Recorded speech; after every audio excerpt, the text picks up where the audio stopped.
విభజన చట్టం హామీల అమలుపై సుదీర్ఘ చర్చలు కొనసాగుతున్నాయి. ఒక్కొక్క అంశంపై ఆర్థిక, హోంశాఖలతో విడతల వారీ రాష్ట్ర ప్రభుత్వం చర్చిస్తోంది. రెవెన్యూ లోటు భర్తీపై చర్చల్లో ప్రతిష్టంభన నెలకొంది. తొలి ఏడాది రెవెన్యూ లోటును పూర్తిగా భరించాలని రాష్ట్ర ప్రభుత్వం డిమాండ్ చేస్తోంది. చంద్రబాబు ఢిల్లీ రావాలని కేంద్ర ప్రభుత్వం కోరుతోంది.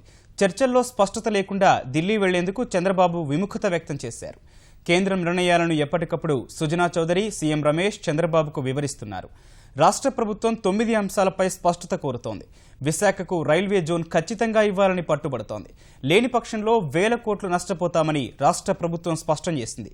శాసనసభ స్థానాల పెంపుపైన చర్చిస్తోంది.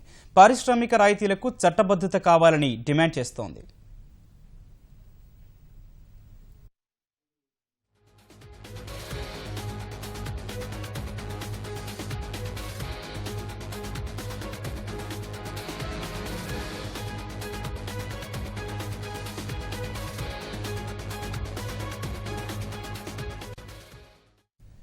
విభజన చట్టం హామీల అమలుపై సుదీర్ఘ చర్చలు కొనసాగుతున్నాయి. ఒక్కొక్క అంశంపై ఆర్థిక, హోంశాఖలతో విడతల వారీ రాష్ట్ర ప్రభుత్వం చర్చిస్తోంది.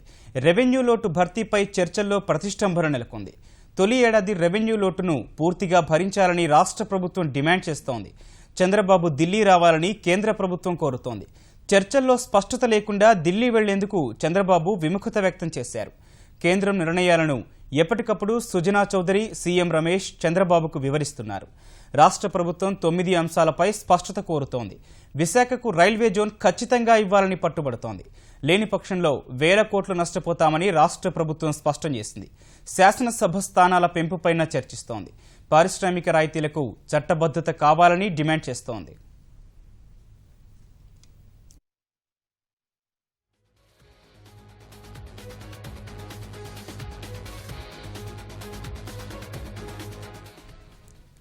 సాయంపై రాష్ట్రంతో కేంద్రం జరుపుతున్న చర్చల్లో ప్రతిష్టంభన నెలకొన్నట్టు తెలుస్తోంది. దీనిపై మరిన్ని వివరాలు మా ప్రతినిధి అరుణ్ అడిగి తెలుసుకుందాం. అరుణ్, ఈ చర్చల్లో ప్రతిష్టంభన నెలకొన్నట్టు తెలుస్తోంది. పూర్తి వివరాలు ఏంటి? గౌతమ్, విషయం మొత్తం ఈ రోజు ఉదయం నుంచి జరుగుతున్నటువంటి పరిణామాలన్నీ చూసుకుంటే ప్రత్యేకంగా రాష్ట్ర ప్రభుత్వం రెవెన్యూ లోటు భర్తీ విషయంలో ఇప్పటి వరకు కేంద్ర ప్రభుత్వం నుంచి ఒక స్పష్టత లేదు అనేది ప్రధానంగా చెప్తూ వస్తుంది. రెవెన్యూ లోటు పూర్తిగా ప్రభుత్వమే, కేంద్రమే భరిస్తుంది అని చెప్పి విభజన చట్టంలో పేర్కొన్నారు. కానీ ఇక్కడ చూస్తే మాత్రం నీతి ఆయోగ్ ఒక నివేదిక ఇచ్చింది. అదేవిధంగా 14 ఆర్థిక సంఘం నిబంధనలు ఒక రకంగా ఉన్నాయి. కేంద్ర ఆర్థిక శాఖ అధికారులు ఒక రకంగా వ్యవహరిస్తున్నారు. సో ఇవి ముగ్గురి మధ్య ఒక రకమైనటువంటి సమన్వయం కనిపించట్లేదు. మొత్తం మీద చూస్తే రెవెన్యూ లోటుకు సంబంధించి కేంద్ర ప్రభుత్వం, రాష్ట్రము కేంద్ర ప్రభుత్వం అధీనంలో రాష్ట్రపతి పరిపాలన ఉన్న సమయంలోనే దాదాపు 13,000 కోట్ల పైచీలకు కేంద్ర ప్రభుత్వమే లోటుగా, రెవెన్యూ లోటుగా నిర్ధారించింది. దాన్ని పూర్తి చేసేందుకు కేంద్ర ప్రభుత్వము ఎందుకు వెనకడుగు వేస్తుంది? ముందు కేంద్ర ప్రభుత్వము ఇస్తాము అని చెప్పిన తర్వాత తిరిగి ఇప్పుడు 7,000 కోట్లు మాత్రమే లెక్కలు తేల్చడం అనేది అది సమంజసం కాదు అని కూడా కేంద్ర ప్రభుత్వానికి రాష్ట్ర ప్రభుత్వం వైపు నుంచి ఒక సమాచారం అందినట్లుగా తెలుస్తోంది. దీనికి అనుగుణంగానే ఈ రోజు కేంద్ర మంత్రి సుజనా చౌదరి, ఎంపీ సీఎం రమేష్ ఒకవైపు రాజ్నాథ్ సింగ్ తోటి, మరోవైపు కేంద్ర పట్టణాభివృద్ధి శాఖ మంత్రి వెంకయ్యనాయుడు తోటి చర్చలు జరిపినట్లుగా, ఈ చర్చల సారాంశం కూడా ఇదే విధంగా ఉన్నట్లుగా తెలుస్తోంది. మరోవైపు రైల్వే జోన్ విషయంలో కూడా ఒక రకమైనటువంటి సందిగ్ధత నెలకొంది. రైల్వే జోన్ విజయవాడ అయితే రైల్వే జోన్ ఇచ్చేందుకు కేంద్ర ప్రభుత్వం ఎట్టి పరిస్థితుల్లో ఆమోదం తెలుపుతుంది. కానీ విశాఖపట్నం ఇవ్వటం అంటే కొంచెం ఇబ్బందితో కూడుకున్న పరిణామం. విశాఖపట్నం పక్కన ఒరిస్సాలోనే ఒక రైల్వే జోన్ ఉంది. తిరిగి అతి సమీపంలో విశాఖపట్నంలో రైల్వే జోన్ ఏర్పాటు చేయడం వల్ల రెండు రాష్ట్రాల మధ్య ఇబ్బందులు ఏర్పడతాయి.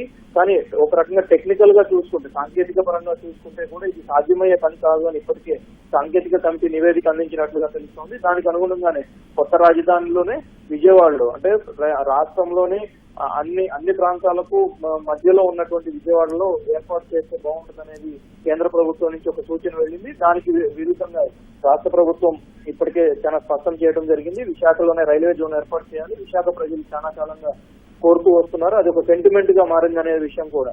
దాంతో పాటుగా ప్రత్యేక హోదా విషయంలో, ప్రత్యేక హోదా అనే అంశం పైన ప్రధానంగా చర్చలు కొనసాగుతున్నాయి. ప్రత్యేక హోదా ఎట్టి పరిస్థితుల్లో ఇవ్వాలని, కేంద్ర ప్రభుత్వం ఇచ్చిన హామీని నిలబెట్టుకోవాలని మాత్రమే మేము కోరుతున్నాము. ప్రత్యేక హోదా ఆంధ్రప్రదేశ్ హక్కుగా, ఆంధ్రప్రదేశ్ ప్రజలకు ఒక సెంటిమెంట్ గా మారింది కాబట్టి దానికి అనుగుణంగానే ప్రవర్తించాలి. దానికి అనుగుణంగానే ఇరువురు కేంద్ర ప్రభుత్వం వ్యవహరించాలి. కేంద్ర ప్రభుత్వం తీసుకునేటువంటి నిర్ణయాలకు అనుగుణంగా రాష్ట్ర ప్రభుత్వం కొనసాగుతుంది అనేటువంటి అంశాలన్నింటినీ కూడా ఇప్పటికే ప్రస్తావించినట్లుగా తెలుస్తోంది.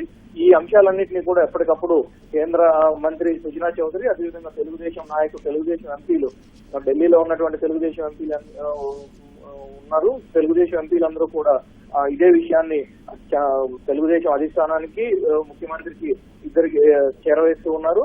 సో ఇక్కడ జరిగేటువంటి నిర్ణయాలన్నింటినీ ఎప్పటికప్పుడు ఒకవైపు ఆర్థిక మంత్రి, మరోవైపు హోంమంత్రి రాజ్నాథ్ సింగ్, పట్టణాభివృద్ధి శాఖ మంత్రి వెంకయ్యనాయుడు ముగ్గురు వైపు నుంచి సమన్వయం కొనసాగుతుంది. ముగ్గురు వైపు నుంచి తీసుకునేటువంటి సమాచారం ప్రకారం రాష్ట్రానికి ఏది మంచి చేయాలి, ఏ విధంగా అన్ని రకాల అవకాశాలను వినియోగించుకొని రాష్ట్రాన్ని ఆంధ్రప్రదేశ్ ను ఉన్నత స్థానంలో ఎలా నిలబెట్టాలనేటువంటి దాని మీద ప్రధానంగా చర్చ కొనసాగుతుంది. ఈ నేపథ్యంలోనే